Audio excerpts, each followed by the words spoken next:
Anaking jimat awaking hidup kudu reueus hirup huripna ngajadi diri anjeun sorangan.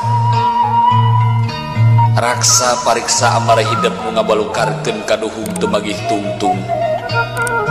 Jalanan hirup ku handap asor ka papada manusia. Jaga jeung riksa sarupaning anu dipiboga ku hidup. Panon dina nempokna, ceuli dina dedengeanana, letah tina ucapanana, leungeun tina cacabakanana, suku tina lalampahanana. Jaga riksa lengkah paripolah tinu hal anu mata keraheut kana manah batur.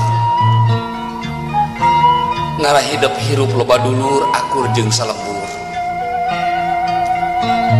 Anaking ulah poho, jaga riksa kaluhungan alam dunya. Da Gusti anu Maha Suci nyiptakeun alam dunya teh pikeun diropea istoningkeun kahirupan hidup jeung papada umatna. Anaking jimat awaking ngajalanan hirup hurip di alam dunya teh teu gampang.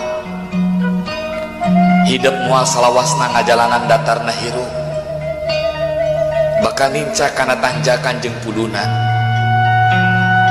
Omat hidup ulah kubur, salawasna eling kanu Maha Agung, nyembah kanu Maha Kawasa, turutkeun papagon ageman, jalankeun pituduh karuhun urang. Anaking jimat awaking dina unggal renghap nu jadi indung bapa kaluar doa anu mustajab pikeun anak-anakna ngarah hirup pinanggih jeung kabagjaan. Kajebaran pikeun pipekeleun dina ngoning ngajalanan sagara kahirupan di alam dunya.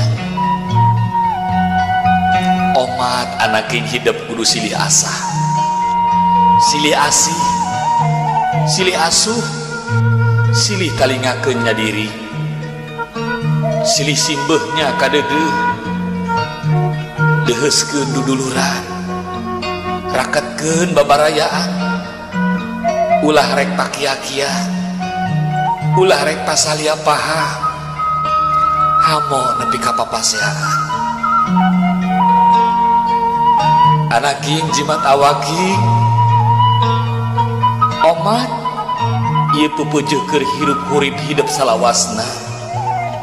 Bral anaking jalanan hirup hurip hidup sugan jeung sugan hidup bisa ngajadikeun diri hidup jadi manusia anu unggul.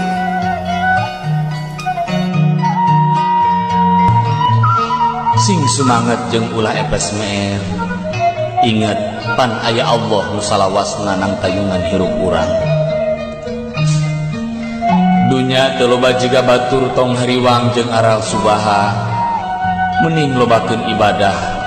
Hirup di dunya mah kabeh ge moal ilang. Keun jaga estu Allah bakal ngaganti ku kanikmatan nu taya bandinganana. Loba jalma nu disanjung pedah dunyana luyuh layah tapi hatena paciweuh jeung kasusah. Ati pabelit jeung urusan duit. Hirup loba digogoreng jeung dina nyeri ku batur omat ulah dibales. Justru eta kasempetan keur nguji hate urang. Rada nyelekit kanu ati mah jamak karana ge jalma hirup wajar mun ngarasakeun kanyeri ati. Pan ngeunahna hate ku geus ngarasakeun gering, rek kumaha ngarasa ngeunahna hate lamun teu ngarasakeun peurihna hate. Nyieun kahadean ge sing ati-ati, utamakeun kaikhlasan hate. Mun eueuh maksud ngajak batur kade, tong sagala hayang tanyahuan ku batur justru eta nu mawa cilaka. Geura deukeutan Allah ku jalan ibadah anu khusyuk. Geura beresan hate ku jalan loba nginget-nginget dosa. Geura lobakeun kahadean keur bekel jaga urang balik. Prak. Geura itu umur etang yuswa ayeuna sabaraha taun. Geus loba amal keur bekel jaga di akhirat. Nah yakin hirup bakal salilana, yakin moal balik, ridho mun anak turunan urang kabeh digebruskeun ka neraka. Nah sanggup nyang hareupan panasna seueur neraka. rek iraha atau eling lamun lain ayeuna urang keur hirup di alam dunya.